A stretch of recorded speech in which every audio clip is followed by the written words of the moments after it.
everyone. This is Pooja Bhandari, PG Y1 Neurology at University of Mississippi Medical Center.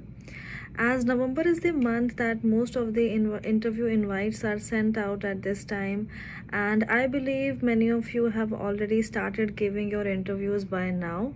So let's discuss some of the things about interviews because I think that interview is one of the most important parts that gets you matched into the program and specialty of your choice. So today we are gonna cover some of the very important aspects about the interview season. So let's start with the main question that everyone has is tell me something about yourself. I really do believe that sometimes the applicants take this question a bit lightly, and that is one of the biggest mistakes because this answer paves the way how your whole interview is gonna look like. Do not repeat your CV or personal statement as it is in your tell me about yourself answer.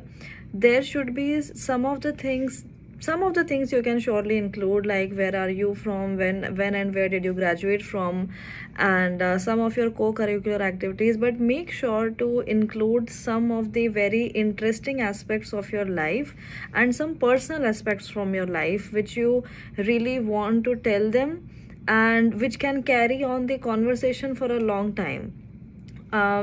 Do surely mention your extracurricular activities, your cultural background, your hobbies, your interest, some of the big things that have happened to you in this journey or even before that. And you should include all kinds of things, not just telling about yourself, but there is a way that you should include how did your passion for medicine develop, how did you choose this specialty, and you should link that complete answer into your life and how the events in your life made you come this far and made you choose this specialty, this branch, USA, not doing this thing from your own country. But make sure to never say anything negative about your own country as well as about other specialties. There is one thing that people forget in trying to impress people, that sometimes they speak negative about their background, their country of residence, just to impress others, but that does not turn out to be really good. So make sure to make this first answer not very long and not very short. Don't just like finish and like start and finish in like 1 minute that they feel that okay, this person does not have much to talk about, and don't make it so long that they have to stop you abruptly in between. I guess 1 to 2 minutes is a pretty good time to keep your answer that much long. After that, some of the main questions that they ask is why this specialty, and whatever specialty you are choosing or applying. Like I am a neurology resident, and neurology is a pretty competitive branch because the number of seats are very less as compared to other specialties. Like on an average it's 4, 5, 6. The maximum I have seen where I in the program that I interview at was 9. So but on the same hand, it is an IMG friendly branch, and all the neurology programs, they look on your application as a whole. They do not just stick to one of the points, but your complete application has to be neurology specific to get matched into neurology. So if someone asks you that why this specialty XYZ, whatever you are applying to, you should convince them that your personality is fit for that specialty. Do not just speak good about that particular branch, that this program is like this specialty is interesting, it provides this, that everyone knows, and that those things you have a lot of time to mention. But in this answer, that why this specialty, you should bring out points that convince them that okay, this person is really good for this specialty, this particular part of internal medicine or surgical branches or whatever you're applying to. Other than that, as I told you, that never speak wrong about your own country or your culture or from where you come from. Most of the people do this mistake when they are asked that why do you want to do your residency from USA and not from your own country. And most of the times, like, I have been making people prepare for the interviews, and I have seen most of them starting their answer like, my country does not provide this, my country does not provide that, and we don't have like advanced resources. In my personal opinion, this does not really create a very good impression in the interviewer's eye. Rather than that, it's better if you praise USA, if you talk about the good points of USA and what attracted you towards doing residency here, as compared to degrading from where you came. So just that's one thing that I really want everyone to know, that do not speak bad about where you came from.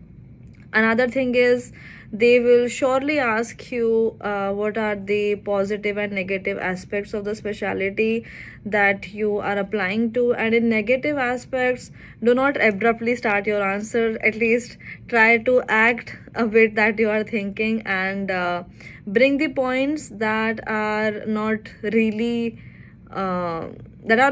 bad, but there are some areas in every specialty where someone can do work to improve those things. So make sure to bring those kinds of points.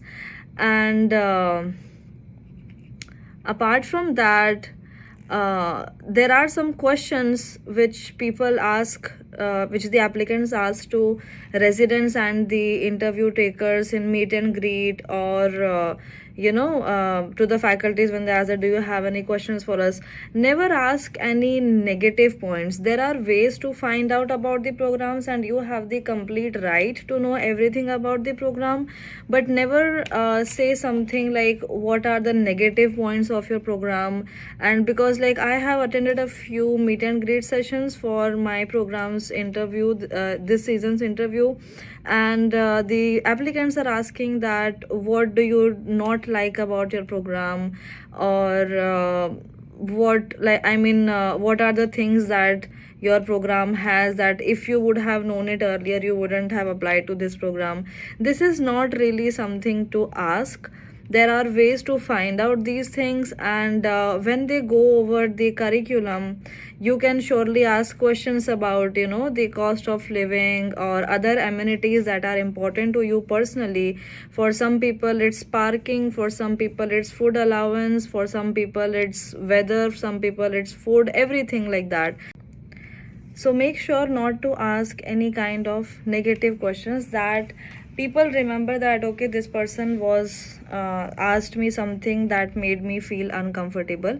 And the same goes for the questions that you ask for your faculties, that do not directly, there are many questions that you know that you have to ask, but I would like to focus more on what you don't have to do. So on the first meeting or the first conversation, do not ask people that, do you allow us to go to away rotations?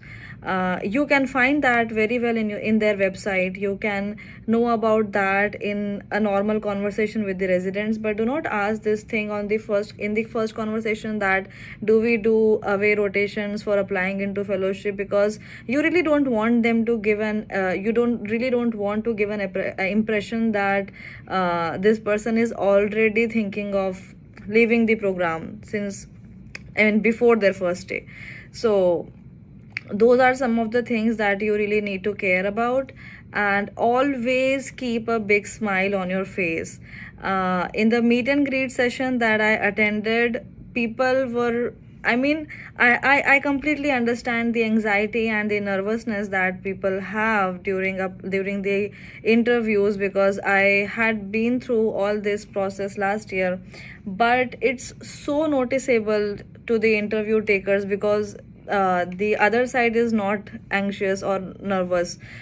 People who are taking interview, they are just assessing you as a whole, so it's very evident to them that this person is nervous, this person is looking very happy going, this person is really excited and interested in my program. So like stick a sticky note on your laptop that, remember to smile.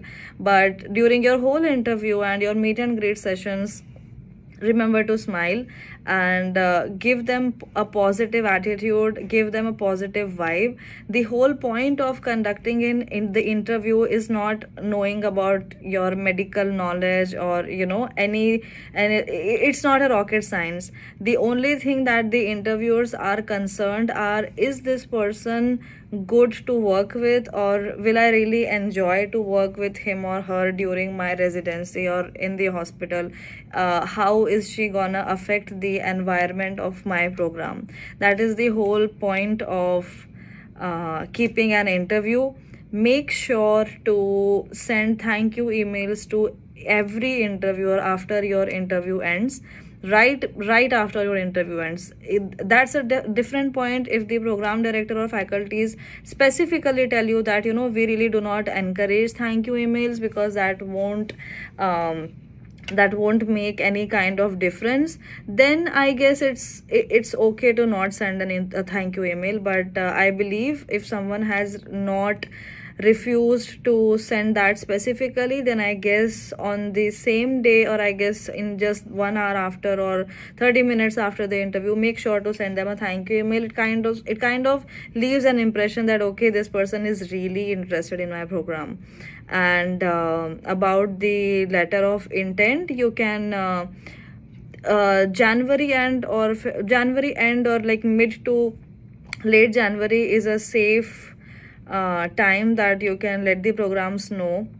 You can let them know about any of the progress that you have made, if you have published any papers, if you are involved in any kind of new research, or if you have given your step 3, what are the scores, or if you are even planning to give your step 3, that you might tell them that I am done with so much of the percentage of my preparation and I am expecting to give it in like a couple of months.